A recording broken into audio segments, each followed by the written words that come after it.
कंठामध्ये धारण केलं आणि म्हणून परीक्षित भगवान महादेवाचा कंठ हा निळा झाला आणि तेव्हापासून भगवान शंकरजीला एक नाव पडलं, नीलकंठ।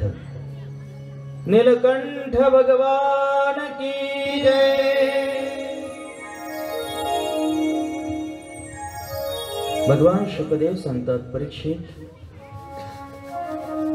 समुद्राच्या मंथनातून चंद्र सुद्धा निघाला। चंद्राला द्विज म्हणतात, माहितीये?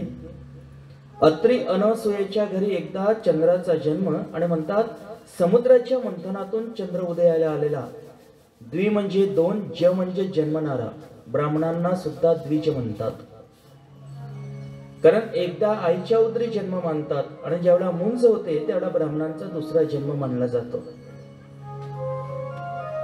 समुद्राच्या मंथनातून कल्पतरू वृक्ष निघालेला, चिंतामणी रत्न, आणि करता करता लक्ष्मी माता सुद्धा समुद्राच्या मंथनातून निघाल्या। लक्ष्मी प्रत्येकाला हवीशी वाटते।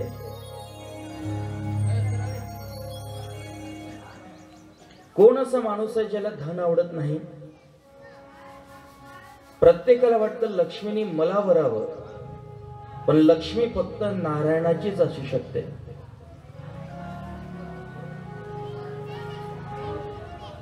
देवी देवतेंची रांग लागलेली, देवता लोक एका रांगेमध्ये, राक्षस लोक एका रांगेमध्ये। लक्ष्मी मातेने आपल्या हातामध्ये वरमाला घेतली, योग्य तो वर शोधत निघाली। प्रत्येकाला वाटत होतं लक्ष्मीने मला वरावं, पण ती कुणाचकडे बघत नाही। देवतांच्या रांगेमध्ये भगवान नारायण परमात्मा उभे होते, देवाकडे पाहतच राहिले। आतापर्यंत लक्ष्मीला गौरव होता, माझ्यासारखी सुंदर कोण आहे, माझ्यासारखी सुंदर कोण आहे। पण परमात्म्याचं सौंदर्य बघितलं, लक्ष्मीचा गर्व पार नष्ट झाला। कारण परमात्म्यासारखा सुंदर या जगामध्ये कोण असणार आहे? जिसकी रचना इतनी सुंदर, वो कितना सुंदर होगा। नाम तुम्हारा तारनहारा, नाम तुम्हारा तारनहारा, कब तेरा दर्शन होगा। जिसकी रचना इतनी सुंदर, वो कितना सुंदर होगा, वो कितना सुंदर होगा। नाम तुम्हारा तारनहारा, नाम तुम्हारा तारनहारा, कब तेरा दर्शन होगा। जिसकी रचना इतनी सुंदर, वो कितना सुंदर होगा, वो कितना सुंदर होगा।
तुम्हारा तारनहारा, कब तेरा दर्शन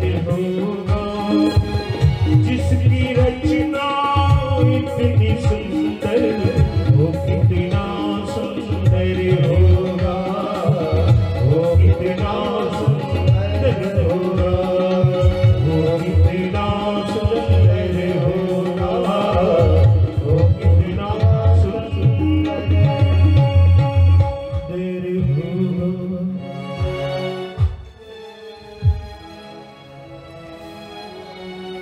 जैसकी रचना इतनी सुंदर, भिन्न भिन्न प्रकारची प्रकृती परमात्म्याने निर्माण केली। जो एवढे सुंदर जगत निर्माण करू शकतो, तो मुळामध्ये स्वतः किती सुंदर असेल। फरक आहे तो आपल्या दृष्टीचा। परमात्मा सुंदर बघण्यासाठी दृष्टी सुंदर ठेवा।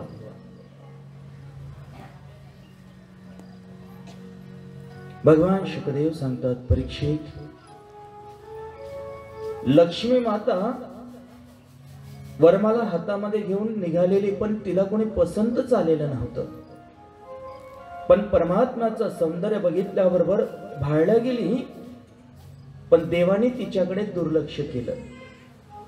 तिला गर्व होता, माझ्यासारखी सुंदर कोण आहे। उदाहरण सांगतो तुम्हाला।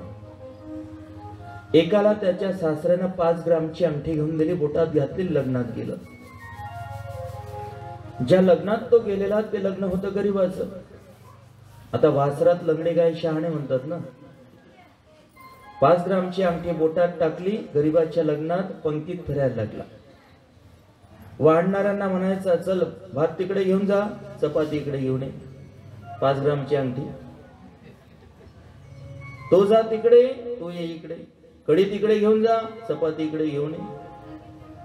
आता गरीबातले लोक गरीब असल्यामुळं एकमेकांमध्ये चर्चा करायचे, का रे अंगठी बघ काय सुंदर आहे, 5 ग्रामची अंगठी दिसते, हिरे कोंदून बसवले, काय चमक मारते। लोकांना नवल वाटायचं, लग्न गरीबाचं होतं ना।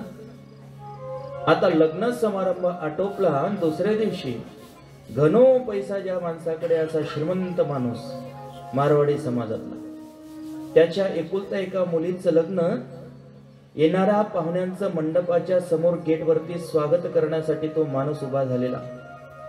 येणाऱ्या प्रत्येक पाहुण्याला तो आतमध्ये बोलवायचा आणि त्याच्या एका बोटात नाही, 10च्या 10 बोटामध्ये 2-2, 3-3 तोळ्याच्या अंगठ्या। आणि 5 ग्रामचं अंगठीवाला तिथं गेलं, पत्रिका होती का नाही माहित नाही, ते गेलं। आणि ज्यावेळेला येणाऱ्या पाहुण्यांना तो स्वागत करायचा, जय गोपाल जय गोपाल जय गोपाल। याना ज्यावेळेला त्याच्या बोटातल्या अंगठ्या पाहिल्यानं, तर याचं जे 5 ग्राम अंगठीचं बोट होतं त्याचे खिशात घातलं, लग्न होईपर्यंत काढलंच नाही। त्याच्या बोटाला महत्व आहे, डिमांड आहे, कुठपर्यंत आहे, जोपर्यंत श्रीमंताच्या ऐश्वर्य बघत नाही तोपर्यंत। लक्ष्मीचं सौंदर्य तसंच कामातून गेलं जेव्हा परमात्म्याचं सौंदर्य बघितलं। समुद्र मंथनातून अनेक रत्न निघाले, शेवटी अमृत निघालं। भगवंतांनी मोहिनी अवतार धारण करून देवतांना दिलं। परिणाम असा झाला, दैत्यांचा राजा बळी, संगती घ्या लक्षात। गुरुजींना म्हणायला लागला, शुक्राचार्यांना म्हणे, महाराज देवता लोक तर अमृत पिऊन अमर झाले, काय करावं। शुक्राचार्यांनी सांगितलं, राजा बळी, देवतांनी अमृत पिऊन अमर झाले म्हणून काय झाले, उद्धार तर आपण त्यांना हरवू शकतो ना। गोसेवा कर, गुरुजींचं पूजन कर, गुरूंची सेवा कर, तुझ्या ठिकाणी सामर्थ्य निर्माण होईल। देवतांवरती स्वारी कर आणि सर्व आपल्या ताब्यात घेऊन टाक। दैत्यगुरु शुक्राचार्यांच्या म्हणण्यानुसार बळीराजा जो होता त्यांनी स्वारी केली, स्वर्ग मृत्यू पाताळ तीनही आपल्या स्वाधीन करून टाकले। आता झालं काय, मुलांच्या जीवनामध्ये जर दुःख आलं तर दुःख आईला जास्त होतं ना। देवतांची आई अदिती, दानवांची आई दिती, संगती लक्षात घ्या। कश्यप मुनीला 13 पत्न्या होत्या, दिती, अदिती, दनु, काष्ठा, अरिष्ठा, ताम्रा, तेभी, सुरमा वगैरे। पैकी दिती पासून जन्माला आले ते राक्षस, अदिती पासून जन्माला आले ते देवता। बाप एकच पण आई मात्र 2 आहेत। अदिती आपल्या कश्यप मुनीकडे पतीकडे गेली. सांगितलं म्हणे, महाराज माझ्या देवता पुत्रांना तर बंदिस्त केलं या राजा बळीनी. मला असा पुत्र जन्माला आला पाहिजे की या देवतांना तो सोडवेल. कश्यप मुनीने पयोव्रत सांगितलं. पयोव्रत योग्य त्या पद्धतीने केलं. भगवान नारायण परमात्मा वामन रूपाने प्रगट होतात. 8 वर्षाची मूर्ती, सुंदर परमात्म्याचं मुखारविंद आहे.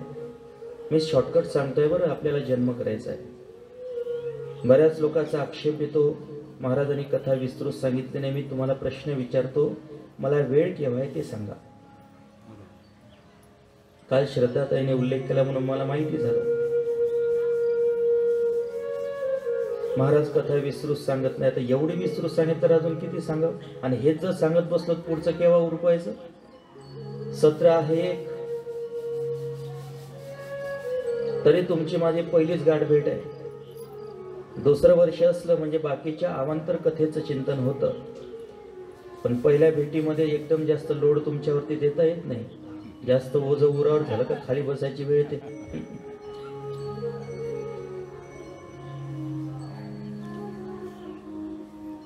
भगवान परमात्माने वामन रूप धारण केलं. गुरुजींनी सांगितलं, देवतांचे गुरु बृहस्पती राजा बळीच्या दारामध्ये जा. त्रैलोक्याचा मालक तो झालेला आहे. त्रैलोक्य हिसकावून घेऊन ये माझ्यापर्यंत. बळीराजा हा प्रल्हादाचा नातू आहे, विरोचनचा पुत्र. दैत्यांचा राजा बळी पण भगवत भक्त होता आणि दान देण्यामध्ये उदार होता. परमात्मा नारायण वामन रूप घेऊन ज्यावेळा राजा बळीच्या दारामध्ये गेला, राजा बळी तर पूजा करण्यामध्ये मग्न आहे. आणि पूजा करताना त्याला अलौकिक प्रचिती यायला लागली. हे भगवान, आज तर मला सूर्य माझ्या अंगणात येतो की काय असं वाटतंय. असं चैतन्य जाणवू लागलं. आणि का वाटणार नाही, कारण प्रत्यक्ष परमात्मा नारायण त्याच्या दारात आलेला होता. डोक्यावरची छत्री आहे, सुंदर मुखारविंद आहे. बटू वामन रूप परमात्माने धारण केले. एका हातामध्ये आसने, हातामध्ये कमंडलूत घेतलेला आहे, एका हातामध्ये माळ घेतली, जप चालू आहे. बळीराजा पूजा करता करता उठला. बाहेर येऊन बघतो तर का एक सुंदर रूपवान असणारा बटू वामन वेशामध्ये ब्राह्मण आहे. त्याच्याकडे बघितलं. राजा बळी समक्ष गेला आणि त्या महात्म्याला, त्या वामन देवाला वंदन करतोय. महाराज, आपण कोण आहात?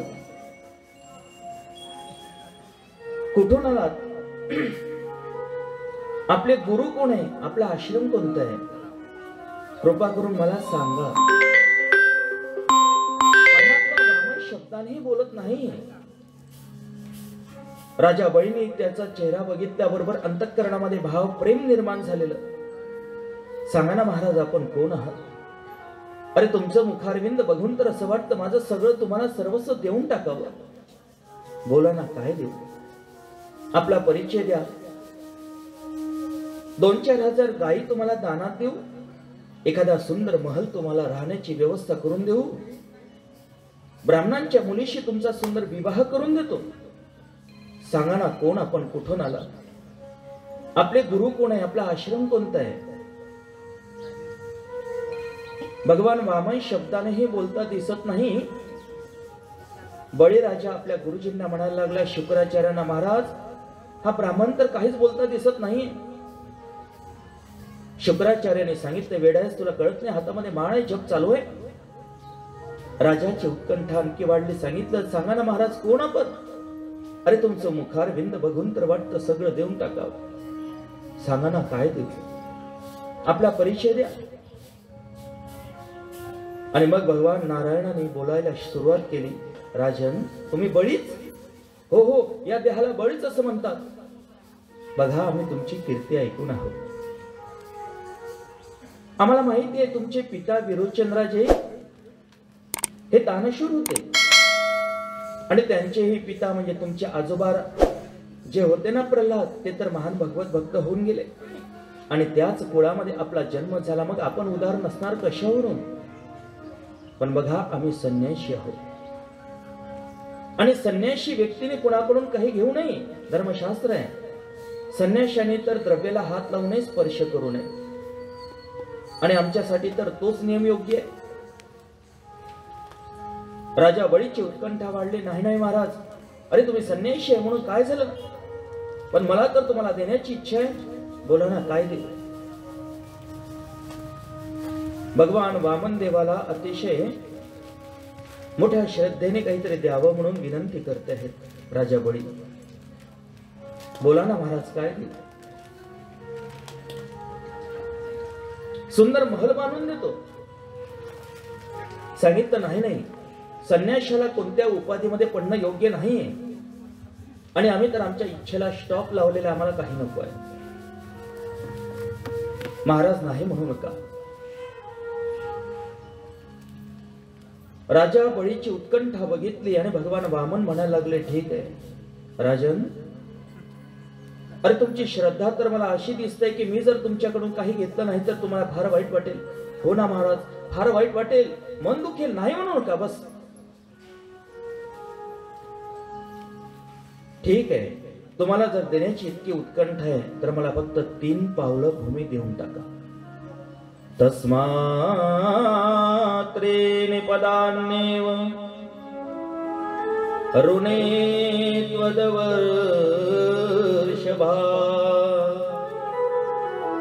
एतावतेव सिद्धोऽहं वित्तं यावत् प्रयोजनम्. तस्मात् त्रीणि पदान्नेव, 3 पावलं भूमी पाहिजे, जास्त नको. ज्यावेळेला वामन देवाने ही मागणी केली, बळी म्हणतो, अरे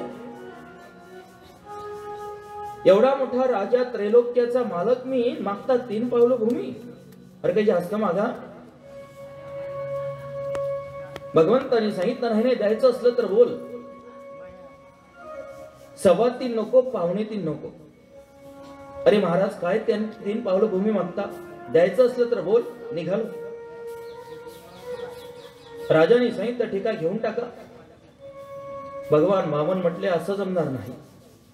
द्यायचं जर असेल तर हातामध्ये पाणी घ्यावं लागेल, संकल्प करावा लागेल, तर आम्ही स्वीकार करणार. कारण संकल्प करणं म्हणजे पूर्णपणे रजिस्ट्रेशन केल्यासारखं होईल.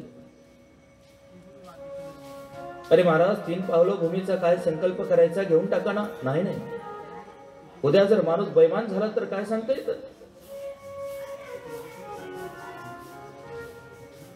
राजा बळीने सांगितलं, अरे तुमची मती तर एखाद्या लहानशा मुलासारखी दिसते. अहो ब्राह्मण दायाद वाचस्ते रुद्ध संमता तुम बालो बालिश मतीन स्वार्थम प्रत्यबुधवयता. अरे तुम्हाला तर तुमचा स्वार्थ सुद्धा कळत नाहीये, काय मागावं म्हणून. भगवान वामनाने सांगितलं, बघ तुला द्यायचं असलं तर बोल, 2.25 नको, 3.25 नको, नाहीतर निघालो. राजा बळी म्हटला, ठीक आहे. हातामध्ये पाणी घ्यायचं, कमंडलूतलं पाणी हातावरती टाकण्यासाठी गेला की त्याच ठिकाणी दैत्यगुरु शुक्राचार्यांनी लक्षात घेतलं, काहीतरी गडबड दिसते. शुक्राचार्यांनी डोळे बंद केले. कोण असेल, परमात्मा नारायणाचं रूप त्यांच्या डोळ्यासमोर दिसू लागलं. सांगितलं, थांब बळी, दान देऊ नको, फसशील. हा कोणी ब्राह्मण नाहीये, अरे हा तर साक्षात विष्णू आहे, तुझ्या दारात छळ करण्यासाठी आलेला आहे. एष विरोचने साक्षात भगवान विष्णु रव्यः कश्यपादितेर्जातो देवानां कार्यसाधकः. अरे देवतांचं कार्य साधण्यासाठी विष्णू तुझ्या दारामध्ये वामन म्हणून आलेला आहे. दान देऊ नको राजा, फसशील. देवांचं कार्य साधण्यासाठी आलेलं आहे. भगवान शुकदेव सांगतात, परीक्षित, राजा बळी समक्ष गेला. लक्ष द्या. सांगितलं, गुरुजी असा कोण विद्यार्थी आहे वर्षभर अभ्यास करतो आणि परीक्षा देत नाही. अरे आयुष्यभर तर मी दान देण्याचा आणि अभ्यास केलेला आहे, आणि आज तर प्रत्यक्ष परमात्मा माझा पेपर तपासण्यासाठी आलेला आहे. चांगल्या मार्काने पास होणार. न मानावे ऐसे गुरुचे वचन. देव अंतरत असेल, गुरुचं असं जर वचन असेल तर ते गुरूंचं असलं तरी मानू नये. राजा बळी ऐकत नाही, हातामध्ये कमंडलू पाणी घेण्याचा संकल्प करण्याचा प्रयत्न करतोय. शुक्राचार्याने थांबवलं. थांब बळी, खोटं बोलून टाक, काही बिघडत नाही, सांगून टाक की कुठल्या प्रकारचा मी संकल्प केला नव्हता दान देण्याचा. आणि 8 ठिकाण असे आहेत की त्या ठिकाणी खोटं बोललं तरी दोष लागत नाही. स्त्रीषु नर्मविवाहे च हृत्यर्थे प्राण संकटे गो ब्राह्मणार्थे हिंसायाम नानृतम साज्य गुप्सितम.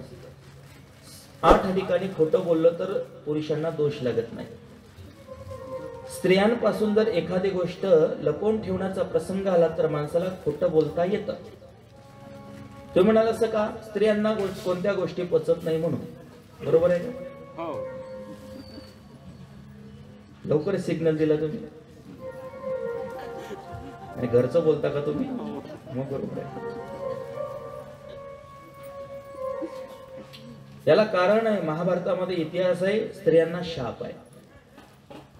कर्ण हा कुंतीचा मुलगा आहे ही गोष्ट ज्या वेळा धर्मराजाला माहिती झाली आणि आईला सांगितलं, आई कर्ण हा माझा भाऊ असताना तुम्हाला ही गोष्ट अनेक दिवसापासून लपवून ठेवली, शाप देतो, स्त्रियांना इथून पुढे कोणत्या गोष्टी पसणार नाही. उदाहरण सांगतो मी तुम्हाला. एकाला 3 मुली होत्या. एक होती बोबडी, दुसरी